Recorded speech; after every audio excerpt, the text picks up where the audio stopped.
Welcome to Satsang.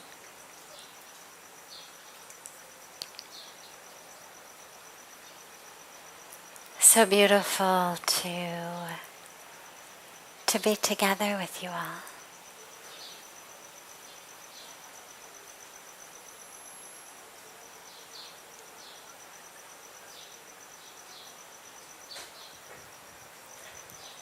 We start as usual with one of our questions that comes in advance, and then we'll take any question that anyone here might have.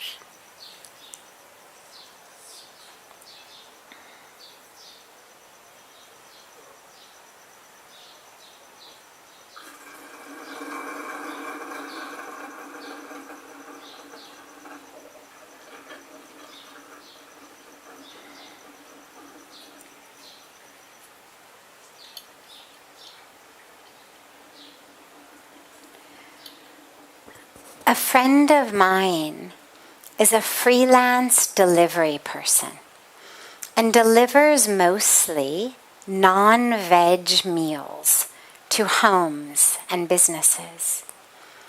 She feels horribly guilty about this because, as Gurudev Srila Prabhupada mentions in one of his books, it is wrong to support the killing of animals in any way. The one who grows it, rears them, sells it, delivers it, cooks it, and eats it, they are all wrong. So what is the truth? Is it wrong?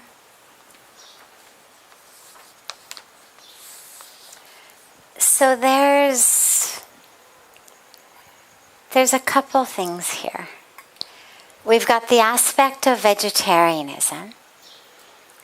But then we also have the aspect of what we call right livelihood. In the Hindu tradition, we speak a lot about dharma and duty. In the Buddhist tradition, they've made a lot of wonderful lists.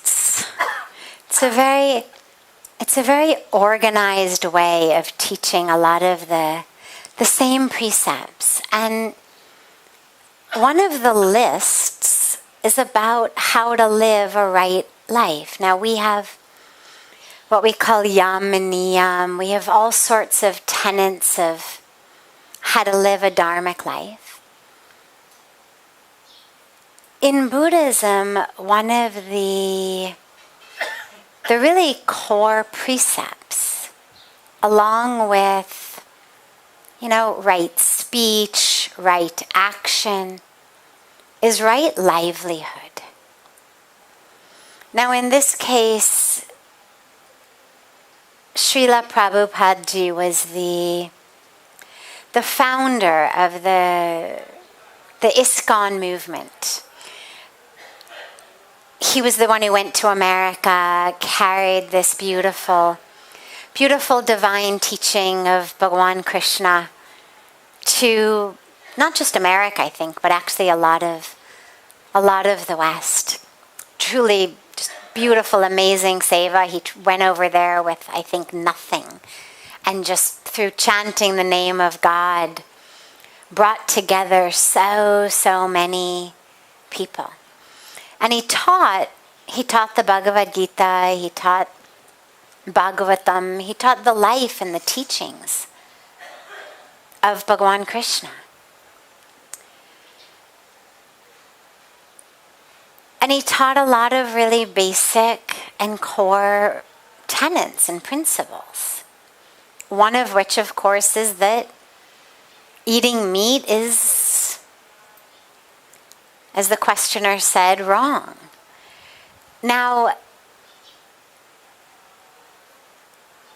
on a religious level, we speak about it being wrong for a variety of religious reasons.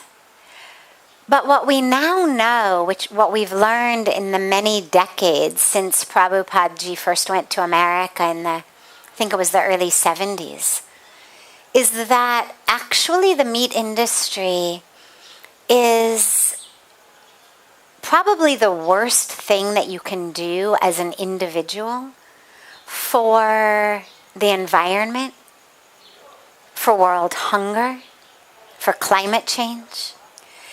Animal agriculture, the actual industry of the production of beef, chicken, pork, is the single greatest contributor to global warming. This is as of a United Nations report. The UN did a report called Livestock's Long Shadow on how the meat industry, the way that so many acres are cut down of trees in order to graze cows who will become hamburgers and steaks. So this is a topic we talk about a lot in Satsang, so I won't go into all the statistics and facts and figures about it tonight. I'm sure within the last 2 weeks there will have been a Satsang in which I gave them, so they're all there, easily available. But what we now know since his teaching is that not only is it wrong on a religious and spiritual level, but it's even wrong if you consider yourself an atheist. As long as you understand and believe that other humans are sacred, or at least worthy of your care, as long as you believe that our natural world, our air, our water, our trees are worthy of your care, as long as you believe that children and grandchildren today and future generations should have access to a world with clean air to breathe, clean water to drink, food to eat, vegetarianism is the only choice. But the question isn't about what to eat. The question is about making a living as a food delivery person who's delivering non-veg food. Now, when you look at dharma and you look at duty and you look at right living, you have to take things woven together. So, for example, if you have a duty to children at home or parents at home who are financially dependent on you, you are the sole bread earner of the family, you've got to make a living. Now, if being a food delivery person is the only way you can make a living and feed your family,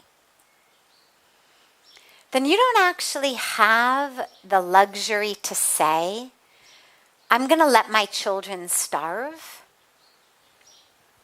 because I don't want to make a living like this. I think in the hierarchy of dharma, letting your children go hungry is more against dharma than being a delivery person who happens to also deliver non-veg food.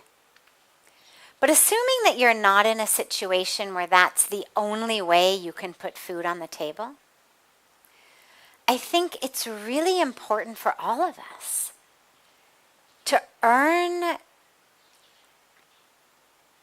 that which sustains us, whether we are actually earning money and buying things, whether we are working in a situation where we're being housed and fed in exchange for work, whatever it is, in whatever way that sustenance is coming to you, I think it's critical that we do it all, however we do it, in alignment with dharma. And so, of course, that includes not stealing from your company, right? It includes not cheating on your time card. It includes not stealing someone else's work, not lying to your employers or your employees. But then there's the level of dharma in the work that you do. And I think that being able to sustain ourselves in alignment with dharma is really critical for living a deeply peaceful and meaningful life. Because if you're working in a factory, let's say, or a corporation, let's say you work in the offices, the corporate offices. You're a low-level clerk or you're a high-level VP or CEO. Either way. And that company has got factories that it's running in third world countries where women and children are working in sweatshops so that the materials can come in cheaper, so the company can make more money. Now you may say, I only deliver the mail, or I only wash the windows, or I'm only the secretary. Like, I don't have anything to do with who gets hired or fired or employed or what they're paid. But nonetheless, through the hours of your day, even if all you're doing is delivering the mail, that company is sustaining itself. And as that company sustains itself, the women and the children are being oppressed and repressed and harmed. And so in the same way that we use our money, our dollars, our rupees, our euros, to buy products that are in alignment with our beliefs. So for example, we don't buy products that are tested on animals. Who wants something that had to pass tests by being rubbed into the eyes of bunny rabbits or rubbed on their skin? Like, why? There's so many natural, friendly, earth-friendly, animal-friendly brands of shampoo or conditioner or soap or moisturizer or whatever it is that we're using, that they test all of this stuff on animals. Well, we buy non-violent options. We use our money to support that which we believe in. We don't buy from companies who are employing women and kids in sweatshops as slave laborers. We don't buy from companies who are polluting our air, our water, our soil. Because by putting money in their company, you are supporting the company. By buying the goods, you're supporting the company. But we don't choose only with our money, we also choose with our time. I mean, out of personal resources that we have, we've got our time, we've got our abilities, our skills, and we've got our money. I mean, that's really on a pragmatic level, not the level of love and blessings and joy, but on the very tangible, pragmatic level. There's three things that we have to move through the world with: our time, our abilities, our money. And you really want to make sure that all of those are in alignment with what you believe in. If you're bringing home money from a company that you know is harming the world, that's not going to sit right with you.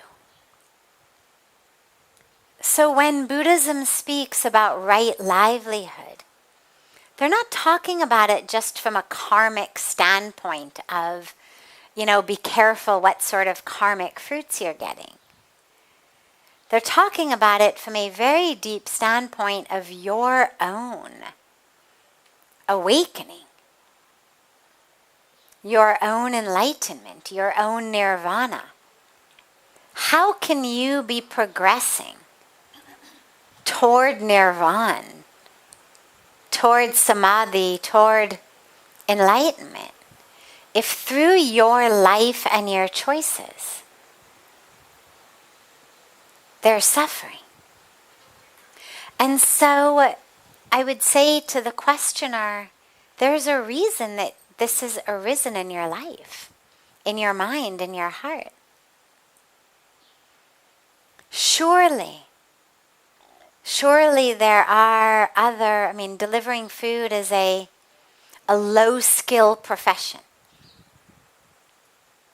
Surely there are other low-skill professions that you could get.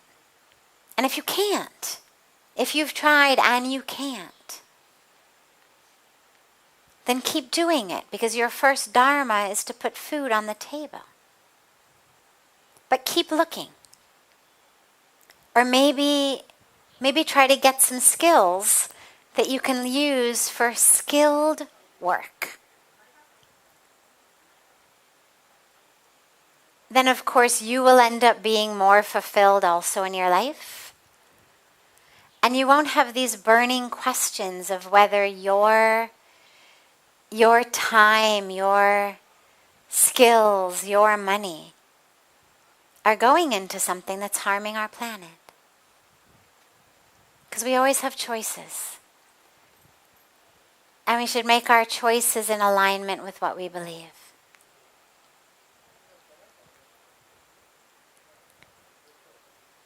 Does anyone here have any questions?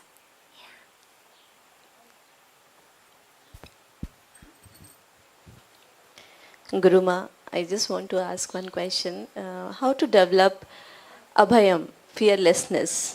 Beautiful.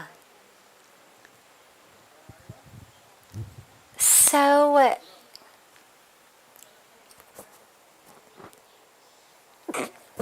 excuse me.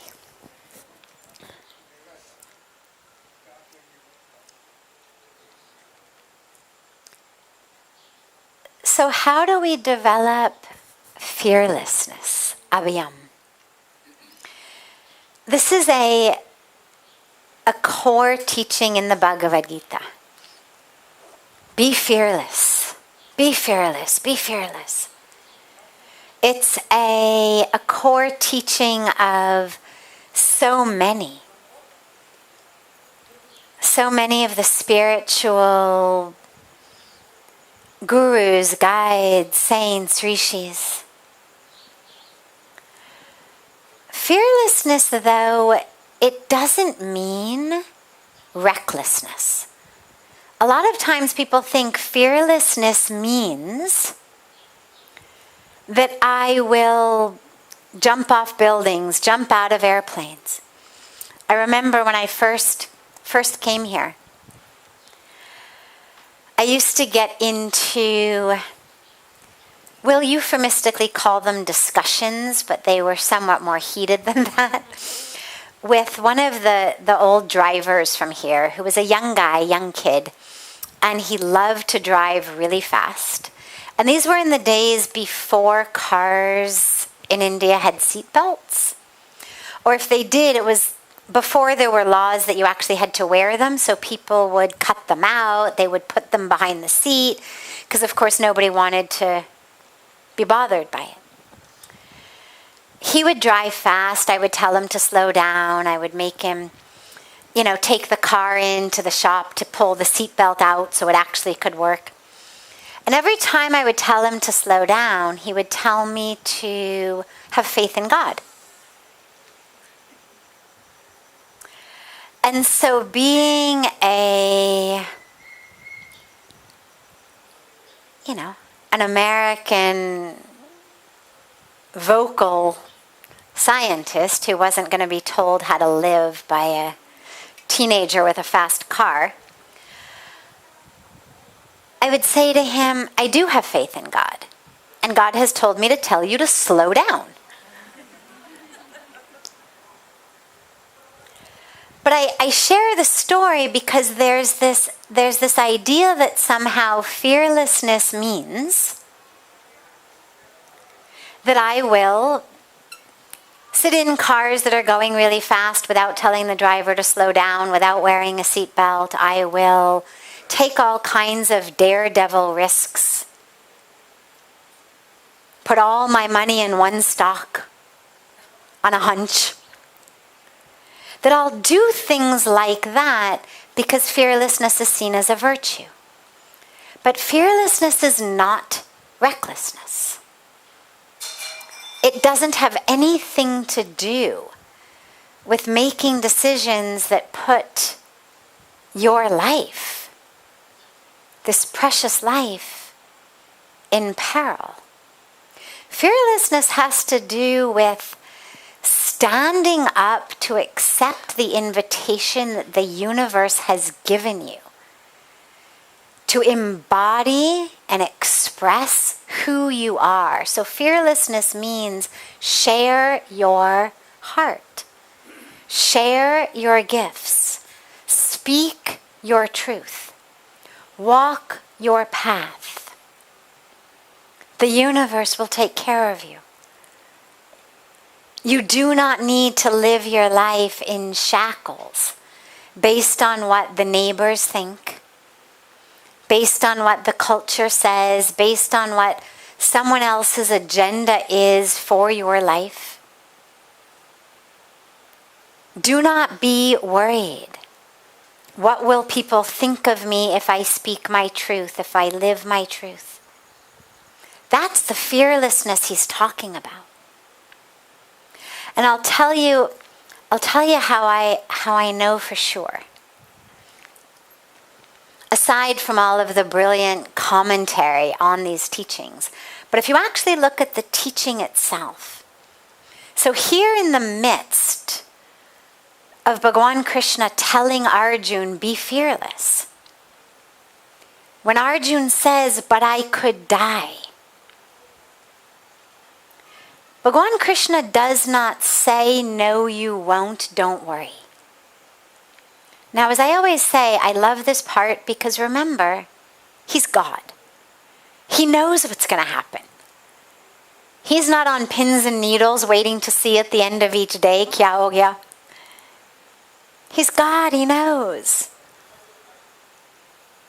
He sees everything. But he doesn't tell Arjuna how easy it would be to say to him, don't worry, my friend. Trust me, I'm God. You're not going to die. But he doesn't tell him that. He says, yeah, you might. Meaning, fearlessness does not mean nothing's going to happen to you. The fearlessness is about doing his dharma. He says to die. Engaged in your dharma is far better than to live for hundreds of years but never fulfill your dharma. That's the fearlessness he's talking about, not go out there, stand bare-chested, let them shoot their bows and arrows at you, and don't worry, because, hey, God's your chariot. I'll make sure nothing happens. He doesn't say that. And so, from this we realize fearlessness is that which we need to stand up and live our deepest, highest, most surrendered lives. Because fear is what keeps us living in boxes. Fear is that which says, if I quit my job delivering non-veg food, how will I make a living? I'm not good enough to do anything else. I don't have any skills. I'm not good enough to, go to school or online school to develop a skill, to believe in myself that I actually could contribute to the universe in another way. What's going to happen to me? Fear is that which says I cannot speak my truth because they will laugh at me. they will reject me. Fear is that which says, I can't trust myself. That inner voice telling me, I'm not meant to be an engineer. I'm meant to be an artist, a musician, a monk.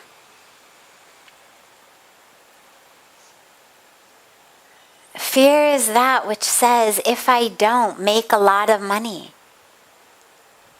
get this status, make a name for myself, look out for myself, I will not be taken care of.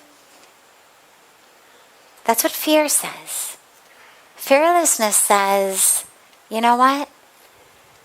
There is an intelligence in the universe, a divine knowing in the universe that pervades all of creation. It's how caterpillars become butterflies. It's how seeds become trees. It's how birds know to jump off roofs because they can fly, but dogs never jump off roofs because they can't fly. There's an intelligence, there's a knowing, and it pervades me as well. And fearlessness is knowing that knowing inside of you is divine. And so the way to develop that is faith. That faith within your own self.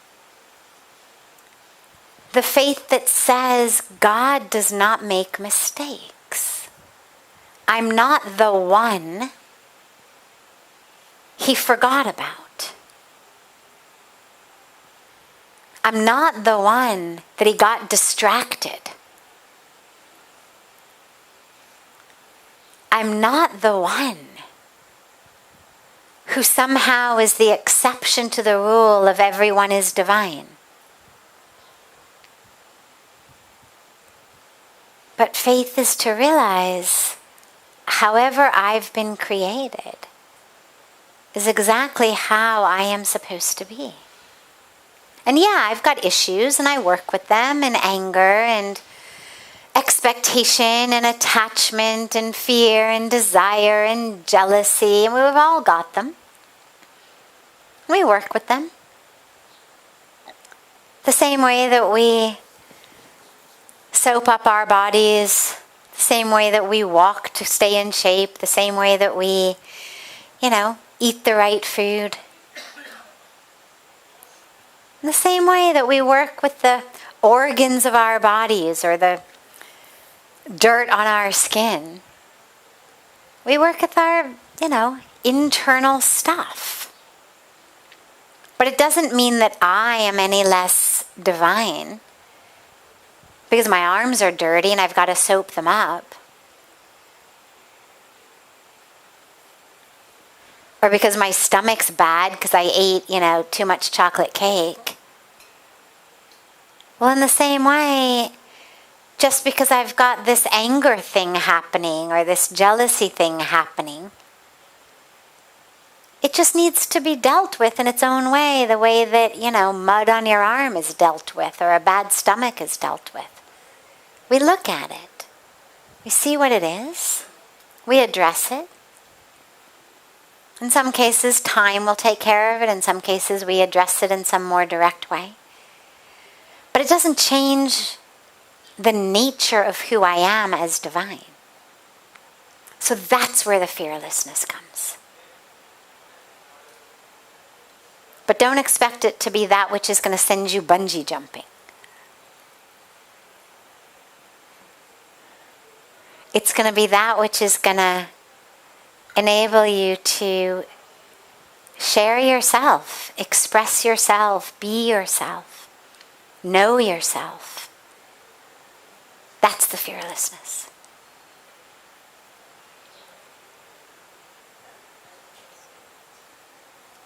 Does anyone else have a question? Yes, and then you. Aapko yahan bhi hai.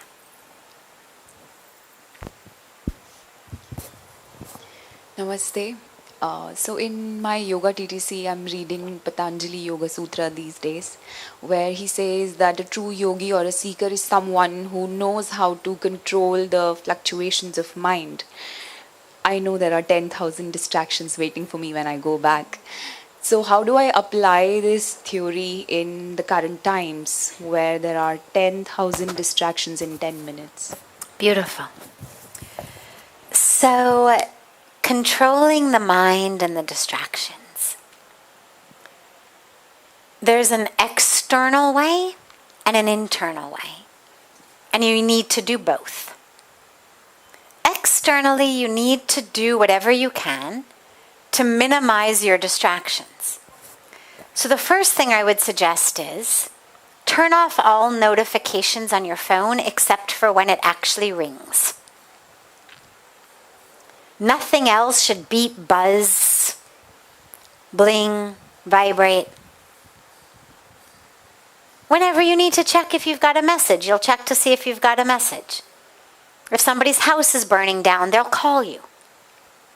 They're not going to just text you, hey, could you please send the fire department? Hope you see this soon.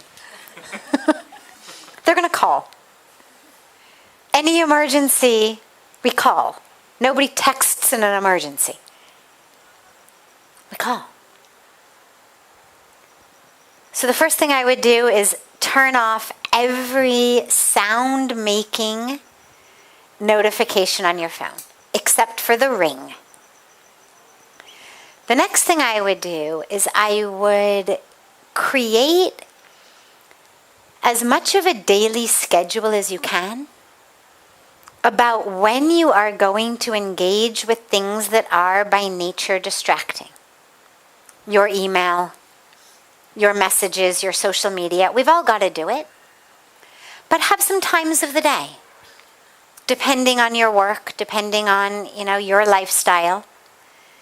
But it shouldn't be that there's a message and we immediately jump to it. There's lots of research these days on focus and productivity and attention, and actually how, even with all of our new technology, we are significantly less productive than we were 20 years ago. We get less done every day than we did 20 years ago.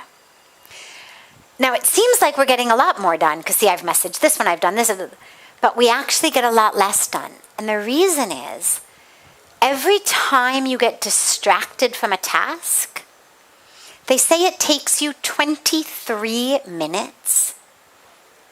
Now, I've tested myself. It doesn't take me 23 minutes.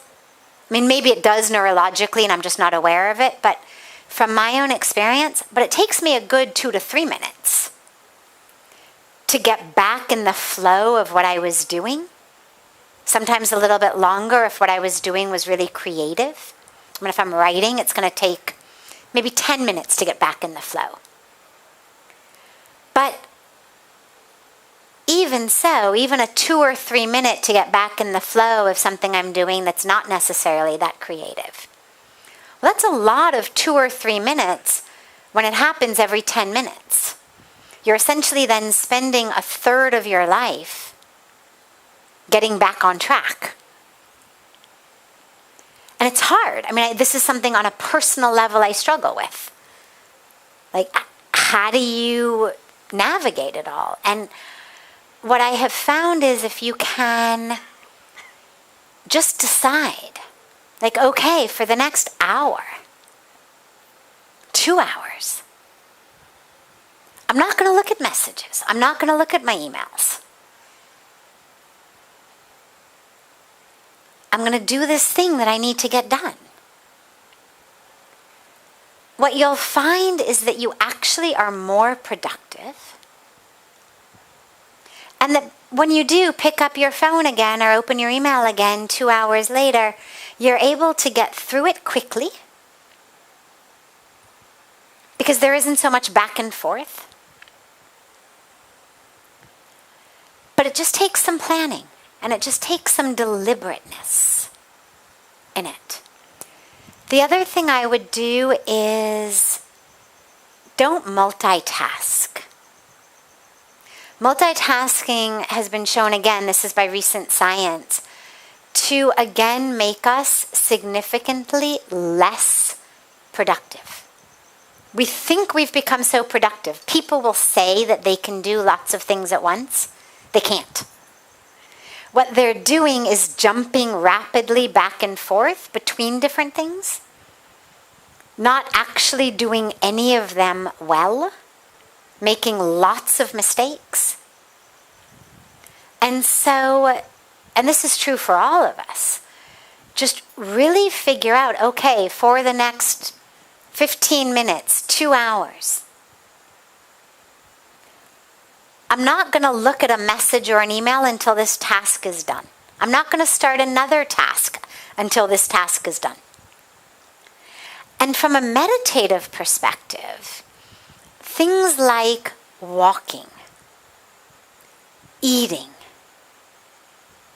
where we tend to try to make use of the time, right? I've got to walk from here to there. Well, I might as well check my messages and don't. Use it as a way to just reconnect with the breath. Reconnect with the moment. A, texting while you walk is dangerous.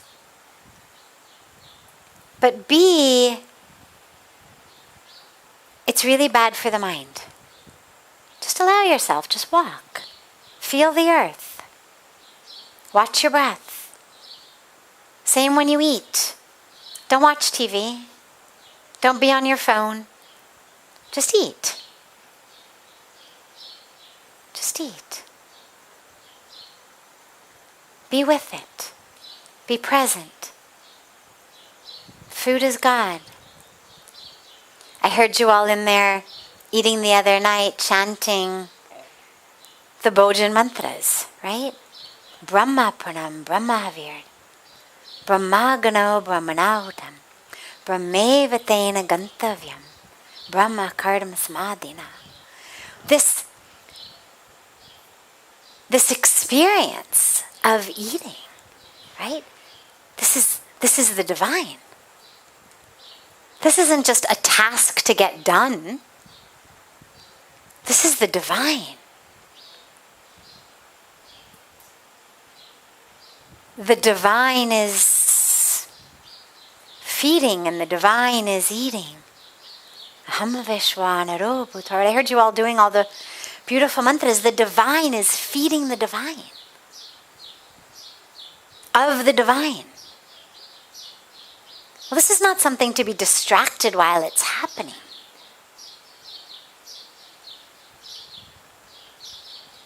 So just eat. That's the external stuff. Put all of these practices in place. But then you've still got, of course, your mind, which in and of itself jumps around. And this is where the power of a mantra is so powerful. Because if you give the mind something to do, it will do it. And so if you have a mantra given by a guru, it's doubly powerful because then it comes with that power of the guru. But even if you don't, you've learned so many mantras. You could choose one of those, which are obviously longer mantras. Or you can just choose, what we call the sort of mool mantras. The more basic, fundamental, foundational mantras. You can choose mantras based on a different divinity. Om Namah Shivaya. Om Namo Bhagavate Vasudevaya. Right? There's so many beautiful, beautiful options. Choose a mantra. And again, if you've got one or have the opportunity to get one from the guru, doubly powerful, 10 times as powerful. But if not, Just chant a mantra. Choose one. And just keep chanting it, keep chanting it, keep chanting it, keep chanting it. And you'll find that the mind anchors itself into the mantra. And it just stops the habit of jumping all over the place.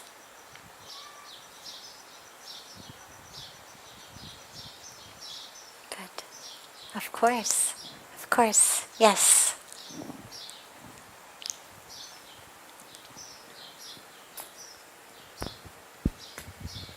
Hari Om. Thank you so much for the opportunity for the satsang, for you, Guruji, and Sivananda Saraswati ji. And I just want to thank you that you're such a blessing in disguise globally for implementing and creating a difference and inspiring women and men to get into the spiritual line in a scientific way. And I'm a big fan of Bruce Lipton. And my question today is, how do we transcend this for the highest yogic practitioners? How there's a concept of transcending time and space. So being a normal person or a highest practitioner, what is that actually? Can you help me understand? Sure. Thank you so much. Well, first of all, I hope I'm not too much in disguise. Try not to be in disguise too much. I try to be just there as is.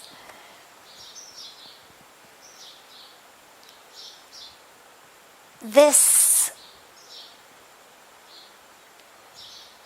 transcending of time and space. Oh, and for those of you online who are wondering about that, that was because she was very lovingly, she said that I was a blessing in disguise for people around the world. And so I hope I'm not in too much disguise. But this transcending of time and space, what it really means is transcending the identification of the body. Because matter is dependent, is subject to laws of time and space. But the self, the true self, is not bound by either time or space. So in order for us to transcend that, is for us to disidentify as the body. So for example, when we recite that beautiful prayer of Asatoma Sadgamaya, Tamsoma Jyotirgamaya, Mrityorma Amritam Gamaya. That last line of it, oh God, lead me from death to immortality. Well, it doesn't mean make this physical body immortal. It doesn't mean make this body the one that defies your laws of matter. That's not what it means.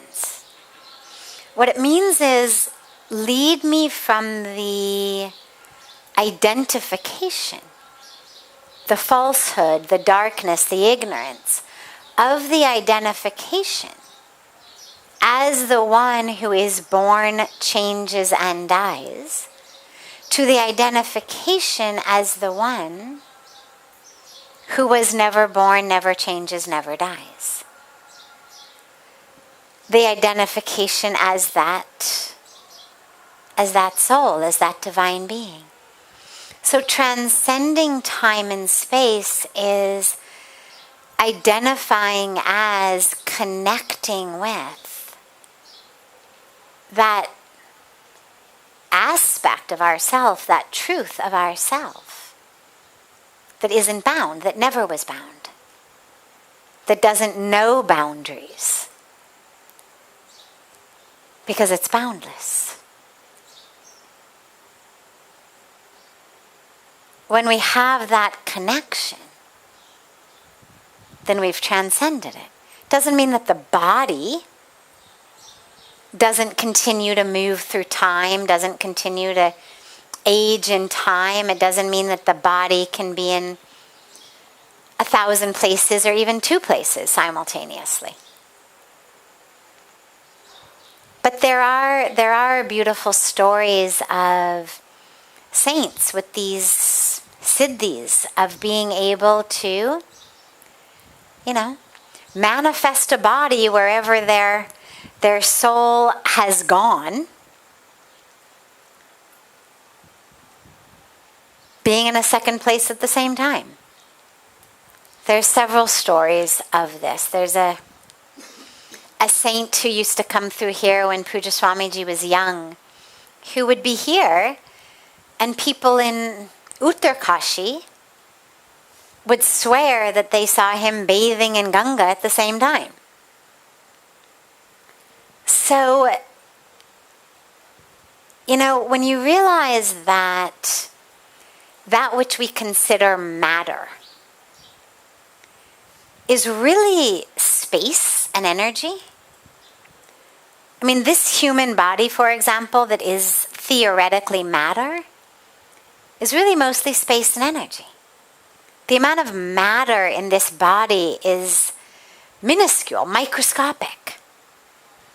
I mean, they say that if you took all the people on the planet, maybe even everything on the planet, I can't remember exactly, but it's like if you took at least all the people and you removed the space from them and you only took the actual matter, everyone in the universe, that the sum total of that matter wouldn't even fill a teaspoon. That mostly were space. I mean, and if you look at an atom, which is what ultimately is the not lowest level, but most fundamental level of which we are made on a physical level. Well, you've got this tiny little nucleus with the protons and neutrons. Then you've got all this space. And then you've got electrons that are whirling around it in space. So if you imagine that that's what we're made up of, well, the matter is just in this tiny little nucleus and a tiny little bit of something spinning around at great speed. And the overwhelming, vast majority of it is all space. And so I mention this because when we hear these stories of these enlightened beings being able to do all kinds of miracles, well, all they're doing is moving energy. Moving energy. And a tiny little bit of matter. Well, we know that we've got the ability to change things energetically. I mean, the sound of our voice, every time we speak, it's energy. It's sending out sound waves into the world. I am creating energy into the world of sound. That's just one way. And being able to work with energy in the world, I mean, this is what healing is made of. It's what Reiki is made of. It's what Qigong is made of. It's what so much is made of. And so for enlightened beings to be able to work with a little bit of it and kind of create another experience of space and energy that looks like their body, that doesn't surprise me. It doesn't surprise me they can do that. It's just working with energy. You know, I mean, we know if you take water, remove a hydrogen, you've got hydrogen peroxide. Right? Simple science thing. One thing into another thing. why would we be surprised that our masters couldn't work with elements in the world the way that school children learn to do over Bunsen burners? Of course they can. So I think that also is a piece of it. But for most of us who don't have those abilities, it comes with the identification of that within ourself, which is the space, the energy, the soul, the divinity, rather than identifying as this microscopic amount of actual matter that we are made up of.